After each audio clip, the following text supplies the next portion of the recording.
Hello फिजिसिस्ट्स। दुनिया भर से यूट्यूब और अन्य माध्यमों से जुड़े सभी विज्ञान प्रेमियों का बहुत बहुत स्वागत है। सभी को हेलो। आज हम doctor physicists greatest of all time के इस खास संस्करण में एक ऐसे महान वैज्ञानिक के जीवन और उनके काम का विश्लेषण कर रहे हैं जिन्हें एल्बर्ट आइंस्टाइन ने एक बहुत ही चौंकाने वाली बात कही थी। आइंस्टाइन ने उन्हें अमेरिकी इतिहास का सबसे महान दिमाग कहा था। बिल्कुल, और ये कोई छोटी बात नहीं है जब आइंस्टाइन जैसा व्यक्ति ऐसा कहे। हाँ, मतलब सोचिए, एक ऐसा इंसान जिसे आम लोग शायद ही जानते हों, जिसने अपनी पूरी जिंदगी अमेरिका के न्यू हेवन नाम के एक छोटे से शहर में लगभग एक ही रूटीन में बिता दी, लेकिन उनके कलम से निकले कुछ पन्नों ने इस बात के नियम तय कर दिए कि स्मार्टफोन की बैटरी से लेकर ब्रह्मांड के तारे कैसे काम करते हैं। हम बात कर रहे हैं जोसिया विलार्ड गिब्स की। राइट, जोसिया विलार्ड गिब्स, विज्ञान की दुनिया के एक बेहद शांत लेकिन क्रांतिकारी दिग्गज। एकदम सही कहा। तो आज का हमारा मिशन है ऐतिहासिक आर्काइव्स, बायोग्राफी और उनके खुद के लिखे ऐतिहासिक शोध पत्रों जैसे on the equilibrium of heterogeneous substances का उपयोग करके गिब्स के इस खामोश तूफान को डिकोड करना। हम देखेंगे कि कैसे उन्होंने थर्मोडायनामिक्स, फिजिकल केमिस्ट्री और वेक्टर कैलकुलस की नींव रखी। ये सफर सच में रोमांचक होने वाला है। गिब्स की सबसे बड़ी खूबी ये थी कि उन्होंने विज्ञान को केवल कुछ फॉर्मूलों तक सीमित नहीं रखा। मतलब उन्होंने इस पूरी दुनिया को देखने के लिए एक नया तार्किक और गणितीय ढांचा तैयार कर दिया। तो ओके, लेट्स अनपैक दिस। मैं चाहती हूँ कि हम इस उलझी हुई कहानी के तार बिल्कुल शुरुआत से खोलें, क्योंकि गिब्स के महान वैज्ञानिक बनने के पीछे उनकी पारिवारिक और एकेडमिक पृष्ठभूमि का बहुत बड़ा हाथ था। बिल्कुल। तो गिब्स का जन्म 1839 में कनेक्टिकट के न्यू हेवन में हुआ था। हमारे स्रोत बताते हैं कि उनके पिता येल यूनिवर्सिटी में प्रोफेसर थे और उनका परिवार सदियों से शिक्षा से जुड़ा हुआ था। हाँ, और उनके पिता के बारे में एक बहुत ही दिलचस्प ऐतिहासिक तथ्य है। हाँ, अमिस्टार्ट विद्रोह वाला ना। राइट। उनके पिता को ऐतिहासिक अमिस्टार्ट विद्रोह के अफ्रीकी कैदियों के लिए एक अनुवादक खोजने के लिए जाना जाता है, और पता है, इसी वजह से उन कैदियों को अदालत में अपनी बात रखने का मौका मिला और अंततः उन्हें आजादी मिली। अरे वाह! मतलब हम यहाँ ये देखते हैं कि गिब्स एक ऐसे घर में पले बढ़े जहाँ बौद्धिक गहराई, भाषा और किसी समस्या की बिल्कुल जड़ तक जाने की गंभीरता कूट-कूट के भरी थी। What's fascinating here is कि गिब्स ने खुद को केवल साहित्य, धर्म या भाषा विज्ञान तक सीमित नहीं रखा। उन्होंने एक पूरी तरह से अलग रास्ता चुना। हाँ, उन्होंने इंजीनियरिंग चुनी। बिल्कुल। 1883 में उन्होंने अमेरिका का पहला इंजीनियरिंग पीएचडी हासिल किया, और उनका विषय किसी अमूर्त सिद्धांत पर नहीं था, बल्कि गियर्स की डिजाइन पर था। गियर्स का डिजाइन, ये बात मुझे बहुत सोचने पर मजबूर करती है। मतलब अगर हम इसे एक एनालॉजी की तरह देखें तो गिब्स ने अपने करियर की शुरुआत भौतिक मशीनों के गियर्स को समझने, उनकी गति और उनके तनाव को मापने से की। लेकिन फिर वो अमेरिका से निकलकर यूरोप चले गए, पेरिस, बर्लिन और हीडलबर्ग। वहां उन्होंने किरचॉफ और हेल्महोल्ट्ज जैसे भौतिकी के दिग्गजों से शिक्षा ली। हाँ, जो उस समय के सबसे बड़े नाम थे। राइट। तो ऐसा लगता है कि यूरोप जाकर वो लोहे और पीतल के गियर से निकलकर पूरे ब्रह्मांड को चलाने वाले उन अदृश्य गियर्स को समझने लगे थे, जिन्हें हम आज थर्मोडायनामिक्स कहते हैं। ये तुलना बहुत सटीक है, क्योंकि 19वीं सदी के मध्य में अमेरिका मुख्य रूप से व्यवहारिक विज्ञान, मशीनों और आविष्कारों पर ध्यान केंद्रित कर रहा था। वहां थ्योरी का उतना चलन नहीं था। हाँ, अमेरिका मतलब पेटेंट और मशीनें। बिल्कुल। और जब गिब्स यूरोप गए तो उन्होंने वहां की अत्यंत सूक्ष्म और शुद्ध गणितीय अप्रोच को आत्मसात किया। जब वो येल वापस लौटे तो उनके पास अमेरिकी इंजीनियरिंग का व्यवहारिक नजरिया और यूरोपीय गणितीय गहराई दोनों का एक बेजोड़ मिश्रण था। और यही वो मोड़ था जिसने गिब्स को महान बनाया। सही कहा। Here's where it gets really interesting. Yale वापस लौटने के बाद उन्हें प्रोफेसर का पद तो मिला, लेकिन बिना किसी सैलरी के। ये सच में आज के समय में सोचना भी मुश्किल है। पूरे 9 साल बिना वेतन के। 9 साल। लेकिन इसी शांत और एकांत दौर में उन्होंने विज्ञान के इतिहास का सबसे बड़ा धमाका किया। 1876 से 1878 के बीच उन्होंने एक 300 पेज का शोध पत्र प्रकाशित किया, जिसे विज्ञान की दुनिया में प्रिंसिपिया ऑफ थर्मोडायनामिक्स कहा जाता है। ये शोध पत्र वास्तव में एक मास्टरपीस था। मतलब गिब्स से पहले थर्मोडायनामिक्स मुख्य रूप से भाप के इंजनों तक सीमित था, यानी गर्मी कैसे काम करती है और उससे पिस्टन कैसे चलाए जाते हैं। हाँ, सिर्फ इंजनों तक। पर गिब्स ने सोचा कि ऊर्जा के ये नियम सिर्फ मशीनों तक सीमित क्यों रहें। उन्होंने इन नियमों को लिया और उन्हें रासायनिक प्रतिक्रियाओं, गैसों, तरल पदार्थों और ठोस पदार्थों के मिश्रण पर लागू कर दिया। और इसी एक कदम से फिजिकल केमिस्ट्री नाम के पूरे एक नए विज्ञान का जन्म हुआ। बिल्कुल। अब यहाँ से हमारे स्रोतों में एक बहुत ही प्रसिद्ध फॉर्मूले का जिक्र है, गिब्स का फेज रूल। फॉर्मूला है F=C-P+2। Right, phase rule. विज्ञान प्रेमियों के लिए मैं इसे थोड़ा खोलकर समझाना चाहूंगी। अक्सर हम इसे किताबों में बस रट लेते हैं, लेकिन इसका असल मतलब क्या है? अगर मैं सही समझ रही हूं तो यहाँ C का मतलब कंपोनेंट्स या तत्व है, P का मतलब फेजेस या अवस्थाएं जैसे ठोस, तरल, गैस है, और F का मतलब डिग्री ऑफ फ्रीडम है। आपने बिल्कुल सही पकड़ा। गिब्स ये समझना चाहते थे कि कोई भी मिश्रण संतुलन या इक्विलिब्रियम में कैसे रहता है। चलिए इसे एक रेसिपी या बहुत ही आम उदाहरण से समझते हैं, जैसे पानी। ठीक है, पानी का फॉर्मूला H2O है। हाँ, यानी यहाँ कंपोनेंट या C सिर्फ एक है। अब मान लीजिए आपके पास बर्तन में सिर्फ तरल पानी है, तो यहाँ फेज या P भी एक हुआ। अब गिब्स के फॉर्मूले में से रखिए F=1 - 1 + 2। तो नतीजा आया 2। बिल्कुल, इसका मतलब है कि आपके पास 2 डिग्री ऑफ फ्रीडम है। आप पानी का तापमान भी बदल सकते हैं और उसका दबाव भी बदल सकते हैं, और वो फिर भी तरल ही रहेगा। ये तो बहुत तार्किक है, लेकिन अगर मैं इस पानी में बर्फ और भाप दोनों एक साथ देखना चाहूं, जिसे विज्ञान में ट्रिपल पॉइंट कहते हैं। बेहतरीन सवाल। अब फॉर्मूले को फिर से देखते हैं।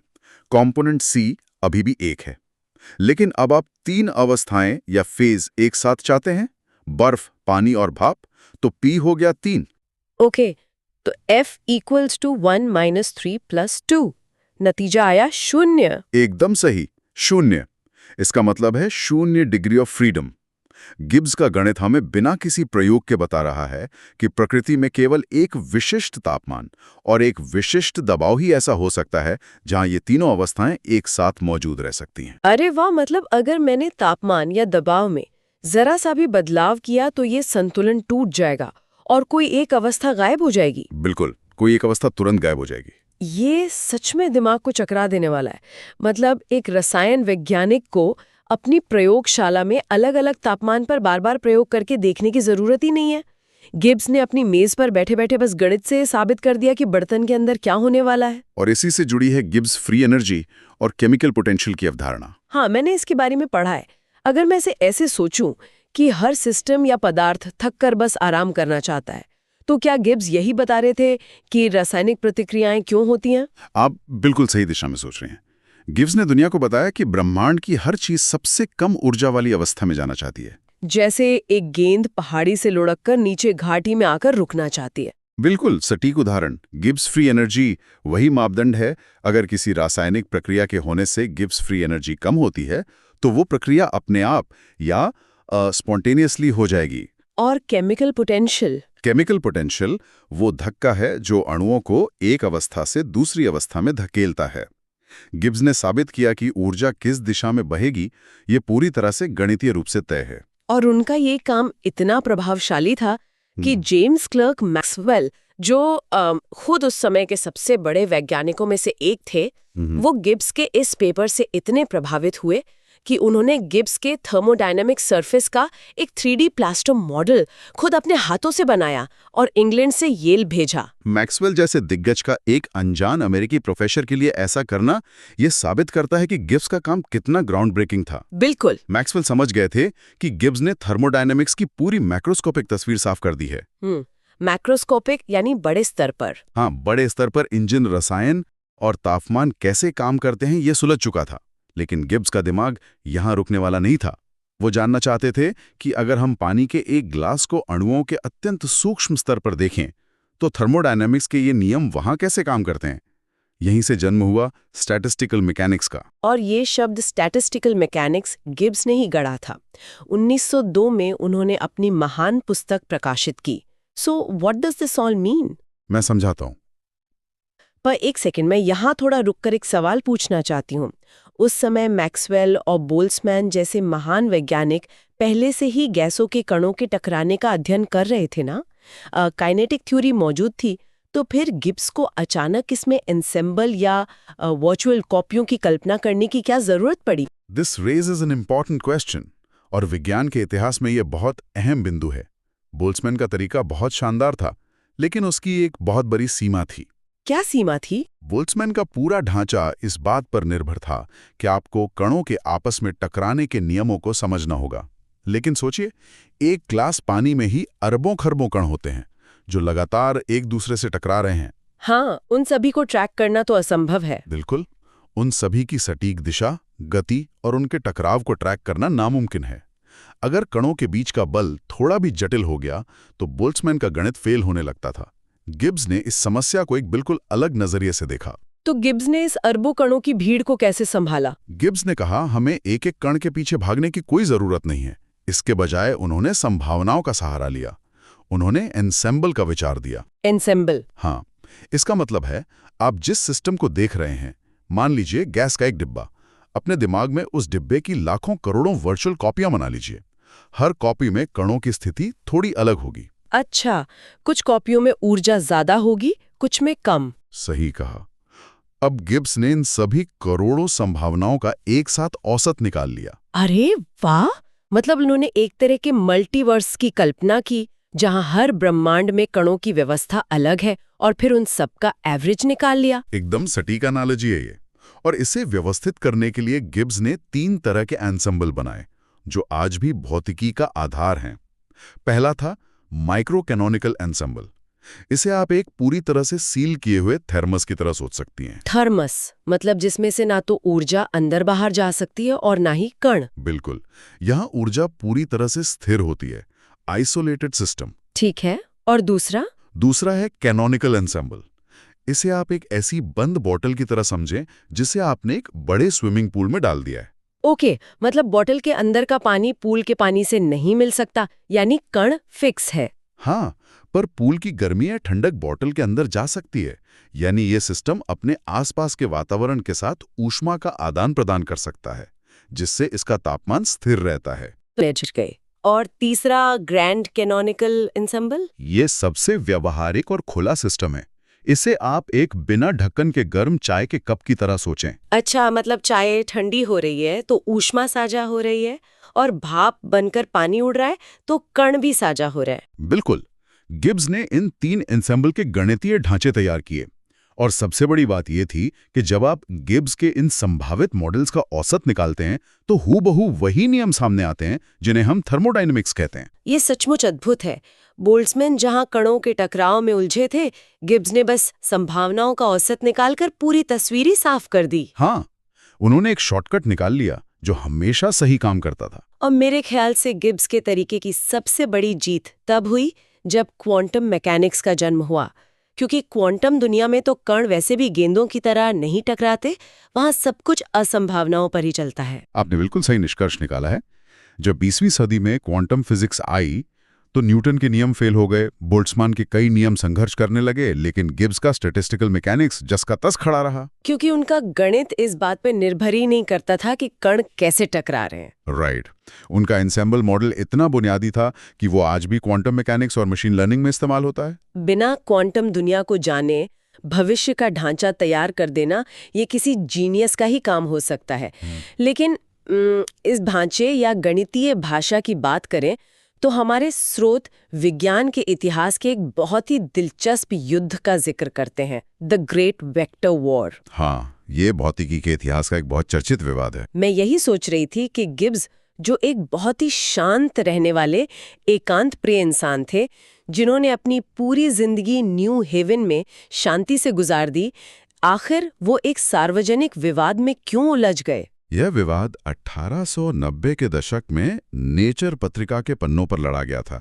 उस समय भौतिकी के जटिल विचारों को व्यक्त करने के लिए विलियम रोवन हैमिल्टन के क्वाटर्नियंस नाम के गणित का दबदबा था। क्वाटर्नियंस, ये क्या होते हैं? ये 4 डायमेंशनल या 4 आयाम वाले गणितीय उपकरण थे।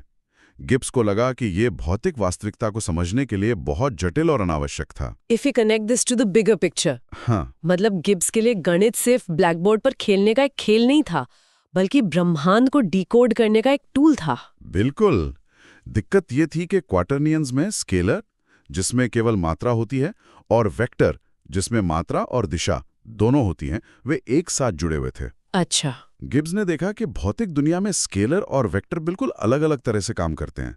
इसलिए उन्होंने ओलिवर हीविसाइड के साथ स्वतंत्र रूप से वेक्टर एनालिसिस का विकास किया और स्केलर और वेक्टर को अलग कर दिया। क्या हम इसे एक भौतिक उदाहरण से समझ सकते हैं ताकि सुनने वालों को आसानी से विजुअलाइज हो सके? हाँ, बिल्कुल। मान लीजिए आप फर्श पर रखे एक भारी बक्से को सीधा धक्का दे रही हैं। बक्सा आगे खिसकता है। यहाँ जो कार्य या वर्क हुआ वह एक स्केलर क्वांटिटी है। इसमें केवल मात्रा है, कोई दिशा नहीं है। ठीक है, ऊर्जा की कोई दिशा नहीं होती। राइट। इसे दर्शाने के लिए गिब्स ने डॉट प्रोडक्ट बनाया। लेकिन अब मान लीजिए आप एक पेंच को कसने के लिए रिंच पर बल लगा रही हैं। आप बल एक दिशा में लगाती हैं, लेकिन पेंच नीचे की ओर यानी एक नई दिशा में जाता है। हाँ, वहाँ टॉर्क पैदा होता है। बिल्कुल। और टॉर्क की एक विशिष्ट दिशा होती है।